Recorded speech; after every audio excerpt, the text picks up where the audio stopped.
بسم اللہ الرحمن الرحیم۔ لیلۃ القدر کی نفل نماز 25، 27 اور 29 رمضان کی مبارک راتوں میں مغرب کی نماز کے بعد 6 رکعت اس طرح پڑھیں کہ 70,000 حاجتیں بھی ہوں گی وہ بھی اللہ کے فضل سے پوری ہو جائیں گی۔ اس عمل کی مکمل حقیقت اور مستند طریقہ جاننے کے لیے ویڈیو کو اول سے آخر تک مکمل دیکھیے گا۔ محترم ناظرین، یاد رکھیے کہ جو لیلۃ القدر کی مقدس اور بابرکت راتیں آتی ہیں، ان عظمت والی راتوں میں مغرب کی نماز کے بعد 6 رکعت نفل نماز خاص طور پر ادا کی جاتی ہے۔ میں آج کی اس اہم گفتگو میں انہی 6 رکعت نمازوں کا مکمل اور مفصل طریقہ بتانے والا ہوں۔ اس ویڈیو کو دیکھنے کے بعد انشاءاللہ عز و جل کوئی دوسرا ویڈیو دیکھنے کی آپ کو قطعی حاجت یا ضرورت نہیں ہوگی، کیونکہ میں ایک ایک نقطے کا مکمل طریقہ بتانے والا ہوں۔ محترم ناظرین، حدیث مبارکہ کا مفہوم ہے کہ ام المومنین حضرت عائشہ صدیقہ رضی اللہ تعالی عنہا فرماتی ہیں کہ ایک مرتبہ رسول کریم صلی اللہ علیہ وآلہ وسلم میرے ہاں تشریف لائے اور پھر ان طاق راتوں میں آپ صلی اللہ علیہ وآلہ وسلم عبادت کے لیے کمر بستہ ہو جاتے اور اپنے اہل خانہ کو بھی بیدار فرماتے تھے۔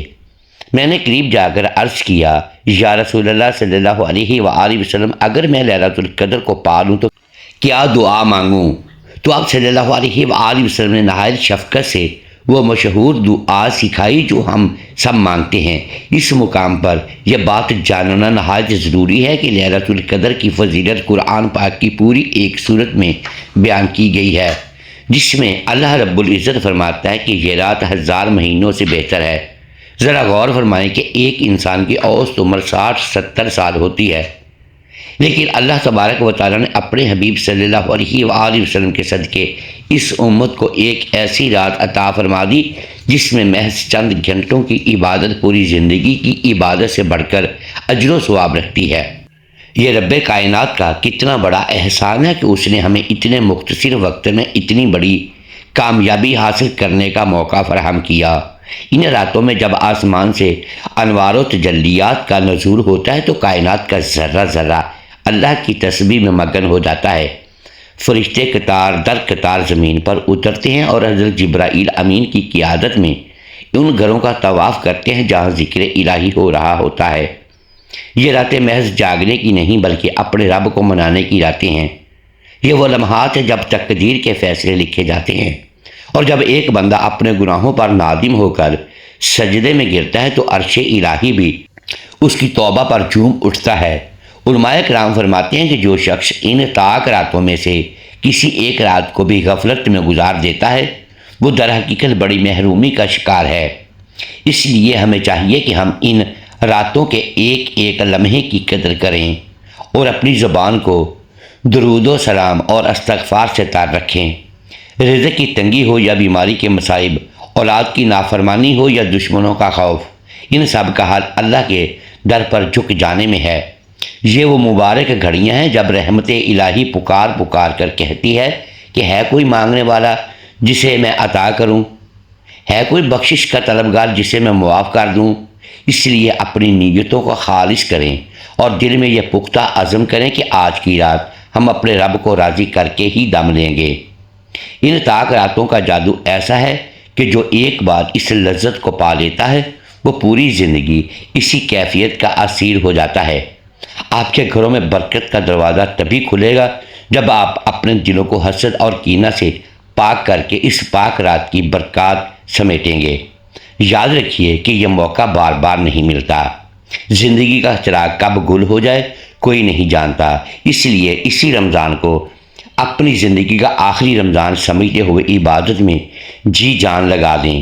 اللہ کی رحمت اتنی وسیع ہے کہ اگر آپ کے گناہ سمندر کی جاگ کے برابر بھی ہوں تب بھی وہ ایک سچے آنسو کے بدلے سب مٹا دے گا۔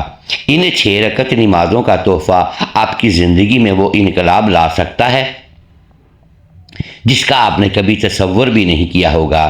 یہ محض الفاظ نہیں بلکہ روحانیت کا وہ سمندر ہے جس میں غوطہ لگا کر بندہ پاک صاف ہو جاتا ہے۔ اس نورانی سفر میں جب آپ مصلی پر بیٹھتے ہیں تو گویا آپ کائنات کے بادشاہ کے دربار میں حاضری دے رہے ہوتے ہیں۔ ذرا تصور کریں کہ جب فرشتے آپ کے گرد گھیرا ڈالے ہوئے ہوتے ہیں اور آپ کی ہر تسبیح پر سبحان اللہ کی صدائیں بلند ہوتی ہیں تو وہ منظر کتنا دلکش ہوگا۔ ہماری زندگیوں میں آنے والی ہر پریشانی دراصل ہمیں اللہ کی طرف بلانے کا ایک بہانہ ہوتی ہے۔ کبھی رزق کی کمی ہمیں سجدوں میں لے آتی ہے اور کبھی بیماری ہمیں عجز سکھاتی ہے، لیکن لیلۃ القدر وہ رات ہے جہاں تمام بہانے ختم ہو جاتے ہیں اور صرف رب اور اس کے بندے کا رشتہ باقی رہ جاتا ہے۔ اس لیے ان راتوں میں نیند کو قربان کرنا در حقیقت اپنی آنے والی دائمی زندگی کو سنوارنا ہے۔ بزرگان دین فرماتے ہیں کہ جو شخص ان راتوں میں غسل کر کے نئے کپڑے پہن کر اور خوشبو لگا کر اللہ کی بارگاہ میں حاضر ہوتا ہے، اللہ اسے خصوصی انوار سے نوازتا ہے۔ ہمیں چاہیے کہ ہم اپنے ساتھ اپنے بچوں اور گھر والوں کو بھی اس کی اہمیت بتائیں تاکہ ہماری نسلیں بھی دین کی اس مٹھاس سے واقف ہو سکیں۔ ان راتوں میں کی جانے والی ہر نیکی کا بدلہ عام دنوں سے کہیں زیادہ ہے۔ اگر آپ 1 روپیہ بھی صدقہ کریں گے تو وہ ہزاروں کے برابر ہوگا، اور اگر آپ ایک بار بھی کلمہ پڑھیں گے تو اس کا ثواب میزان میں پہاڑوں جتنا بھاری ہوگا۔ اپنے والدین کے لیے دعا کرنا نہ بھولیں، کیونکہ ان کی دعا عرش کو ہلا دیتی ہے اور ان کی مغفرت کے لیے مانگا گیا ایک ایک لفظ آپ کے لیے بھی نجات کا ذریعہ بنے گا۔ لیلۃ القدر کی یہ گھڑیاں ہمیں یہ پیغام دیتی ہیں کہ انسان جتنا بھی گنہگار کیوں نہ ہو جائے، اللہ کا دروازہ کبھی بند نہیں ہوتا۔ مایوسی کفر ہے اور امید ایمان کی نشانی ہے۔ اس لیے اس رات اپنے تمام دکھوں کی گٹھڑی اپنے رب کے سامنے کھول دیں۔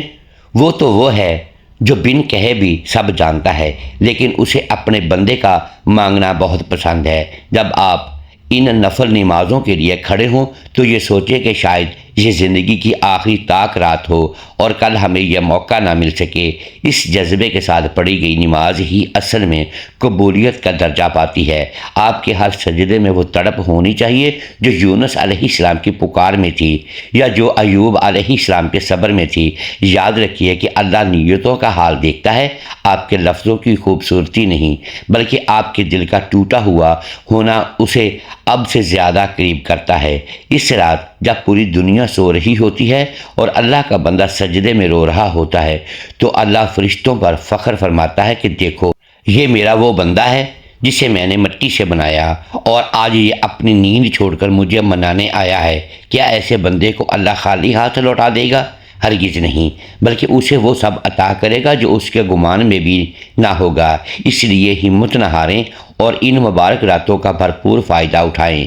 ناظرین، یاد رکھیے کہ یہ رمضان کی آخری طاق راتیں بخشش کی تقسیم کی راتیں ہیں، اور ان کا ایک ایک لمحہ 1000 مہینوں کی عبادت سے بہتر ہو سکتا ہے اگر ہم خلوص دل اور سچی توبہ کے ساتھ اللہ کو پکارے۔ علماء کرام فرماتے ہیں کہ جیسے کسی پودے کو پھل دینے سے پہلے پانی کی ضرورت ہوتی ہے، ویسے ہی لیلۃ القدر کی بہاریں سمیٹنے کے لیے یہ راتیں توبہ کے آنسوؤں کا پانی مانگتی ہیں۔ اگر آج ہم نے اپنے گناہوں پر ندامت کے 2 آنسو بہا لیے تو ہمارے نام بھی ان خوش نصیب لوگوں کی فہرست میں شامل ہو جائیں گے جنہیں اللہ تبارک و تعالیٰ نے جہنم سے ہمیشہ کے لیے آزاد کر دیا ہے۔ اس مبارک رات کی ایک اور عظیم خاصیت یہ ہے کہ اس میں رزق کے فرشتے زمین پر خصوصی طور پر اترتے ہیں اور ہر اس گھر پر برکتوں کا سایہ کرتے ہیں جہاں تلاوت اور ذکر الہی ہو رہا ہوتا ہے۔ اب ان راتوں میں مغرب کی نماز کے بعد 6 رکعت نفل نماز ادا کی جاتی ہے، اور یہ عشاء کی نماز سے پہلے ادا کرنا افضل ہے۔ تو وہ 6 رکعت کس طرح سے اور کن نیتوں کے ساتھ ادا کرنی ہے، وہ مکمل طریقہ میں اب بتا رہا ہوں۔ سب سے پہلے تو آپ مغرب کی نماز باجماعت ادا کریں، کیونکہ وہ فرض نماز ہے اور فرائض کا درجہ سب سے بلند ہے۔ فرض نماز کے ساتھ ساتھ سنتیں ادا کریں اور پھر نوافل ادا کریں۔ جب آپ ان سے فارغ ہو کر یعنی ان نمازوں کو ادا کرنے کے بعد اب اطمینان ہو جائے اور دل کو سکون مل جائے تو مصلی پر کھڑے ہو جائیں۔ کھڑے ہونے کے بعد 6 رکعت نفل نماز آپ کو ادا کرنی ہے، اور یاد رہے کہ وہ بھی 2 رکعت کر کے ادا کرنی ہے، یعنی پہلے 2 رکعت پڑھنی ہے، پھر سلام پھیرنا ہے، پھر 2 رکعت پڑھنی ہے، پھر سلام پھیرنا ہے، اور پھر آخری 2 رکعت پڑھنی ہے، پھر سلام پھیرنا ہے۔ اس طرح 2 رکعت کر کے 3 مرتبہ میں آپ کل 6 رکعت ادا کریں گے۔ سب سے پہلے آپ کو پہلی 2 رکعت نفل نماز کی نیت کرنی ہے۔ نیت آپ اسی طرح کریں گے جیسے دوسری نمازوں میں کرتے ہیں، بس ذہن میں ایک خاص خیال لانا ہے کہ ان 2 رکعت کے وسیلے سے اللہ تبارک و تعالیٰ میری زندگی اور عمر میں فراگی فرمائے، میری عمر میں برکت فرمائے اور مجھے ایمان کے ساتھ عمر دراز کرے۔ نیت باندھنے کے بعد دوسری عام نمازوں میں جس طرح سے آپ پہلے ثنا اور پھر سورہ فاتحہ پڑھتے ہیں، اس کے ساتھ ساتھ کوئی بھی سورہ جو آپ کو یاد ہو بھی لاتے ہیں، پھر رکوع اور سجدے اطمینان سے کریں۔